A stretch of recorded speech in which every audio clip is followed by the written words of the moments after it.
बिस्मिल्लाहिर्रहमानिर्रहीम। अल्लाहुम्मा सल्लि अला मुहम्मद व आले मुहम्मद वअज्जिल फरजहुम। अस्सलामु अलल हुसैन व अला अली इब्निल हुसैन व अला औलादिल हुसैन व अला अस्हाबिल हुसैन। मासूम से हदीस है कि अगर कोई इंसान अमल करता है लेकिन बसीरत नहीं रखता तो वो शख्स ऐसा है जैसे ड्राइवर जिसके पास रास्ता मौजूद नहीं, जिसके पास मकसद नहीं। अब जितना तेज़ी से वो गाड़ी चलाएगा उतना ही तेज़ी से अपने मकसद से दूर होता जाएगा। कभी कभी हमें ये लगता है कि दीनदारी है, मुखलिस है, लेकिन बसीरत की कमी है। मौला अली अलैहिस्सलाम कहते हैं जितना पुरखुलूस हो और बसीरत ना हो, जितना अमल करेगा वो इतना ज़्यादा मकसद से दूर होता जाएगा। अहले बैत अलैहिस्सलाम की इताअत जो है वो बसीरत के साथ है। हमारे दीन में इमोशंस जो हैं वो खुदा ने बनाए हैं, इमोशन अक्ल के साए में हैं। कभी इमोशंस गालिब नहीं हो सकते। हम तारीख सिर्फ इसलिए नहीं पढ़ते कि हमें सवाब मिले, बल्कि इसलिए तारीख को पढ़ें कि अपने आप को एनालाइज कर सकें, उलुल अब्सार बने। तारीख में जो गलतियां की गई उन गलतियों को न दोहराएं। जंगे सिफ़ीन में दो किरदार हैं, दो ग्रोह बन गए थे। कौम जो बाबसीरत ना थी, जिसकी वजह से मौला अली अलैहिस्सलाम को मजबूर होना पड़ा। बस हम अपने कैरेक्टर को एनालाइज करें और देखें, खुदा न करे हम इस कैरेक्टर को तो रिपीट नहीं कर रहे जो जंगे सिफ़ीन में था, और अपने ज़माने में इन कैरेक्टर्स को आइडेंटिफाई करने की कोशिश करें, क्योंकि हर ज़माने में ये कैरेक्टर मौजूद हैं।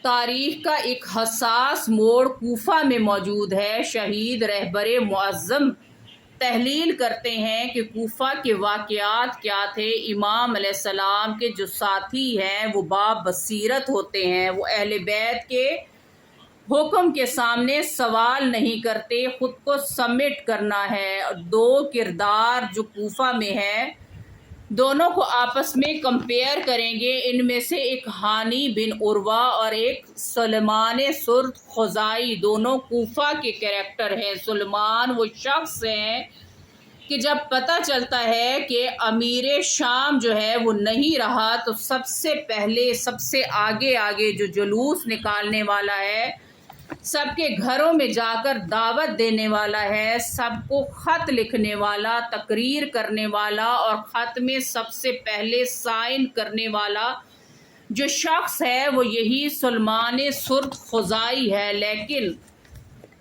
जब हसास वक्त आता है, जब हसास मौका आता है तो सलमान अपने घर में बैठ जाता है और क्या कहता है कि मुझे बाहर नहीं आने दिया गया, जबकि हर वक्त ये प्रिटेंड करता था कि मैं अली अलैहिस्सलाम का शिया हूँ।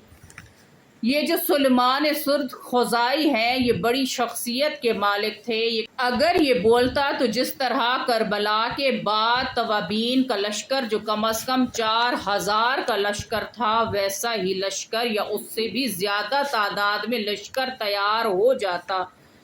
मगर यही लोग हैं जब गलत फैसले कर लेते हैं तो पूरी कौम को नुकसान उठाना पड़ता है। दूसरा गलत फैसला, जब इमाम हुसैन अलैहिस्सलाम शहीद हुए और मुख्तार ने हुकूमत बनाई तो इसको जनाब मुख्तार के साथ अपने सोल्जर समेत जुड़ जाना चाहिए था। तब इन्होंने क्या कहा, क्या फैसला किया, ये कि हम तवाबीन हैं, यानी तौबा करने वाले हैं। हम किसी के साथ लड़ने नहीं आए, हम मरने आए। सिर्फ खुलूस काम नहीं आता अगर बसीरत ना हो। लड़ रहे हैं, शहीद हो रहे हैं, लेकिन मकसद साथ नहीं, विलायत के साथ नहीं, हक के साथ नहीं। ये सुलेमान सुर्द खुज़ाई का जो किरदार है, उनका कैरेक्टर है। इसी तरह मौलाए कायनात एक सहाबी के साथ गुजर रहे थे किसी घर से, एक शख्स की बड़ी खूबसूरत आवाज़ में कुरान की तिलावत की आवाज़ आ रही थी। یہ صحابی بہت متاثر ہوئے، کہا کیا قرآن پڑھ رہا ہے، کتنا پردرد لہجہ ہے، کتنی رقت ہے، کتنی خوبصورتی سے پڑھ رہا ہے۔ مولا علی علیہ السلام نے کہا اس کا قرآن اس کے گلے سے نیچے نہیں اترا، یعنی خلوص نہیں، یعنی بصیرت نہیں۔ جنگ نہرواں میں جب ایک لاشے کو پلٹا تو کہا دیکھو یہ وہی شخص ہے جو قرآن پڑھ رہا تھا مگر آج ناطق قرآن کے خلاف کھڑا ہے، ناطق قرآن کے مقابلے میں کھڑا ہے، یعنی قرآن بھی پڑھے اور مخالفت قرآن بھی کرے انسان۔ یہ انسان میں بصیرت نہ ہونے کی ایک بڑی وجہ ہے۔ دعا ہے خداوند متعال سے کہ ہمیں دیندار بنائے، دین شناس بنائے، اخلاص کے ساتھ ہمیں بصیرت سے نوازے۔ الہی آمین۔ اللہم صلی علی محمد وآل محمد وعجل فرجہم۔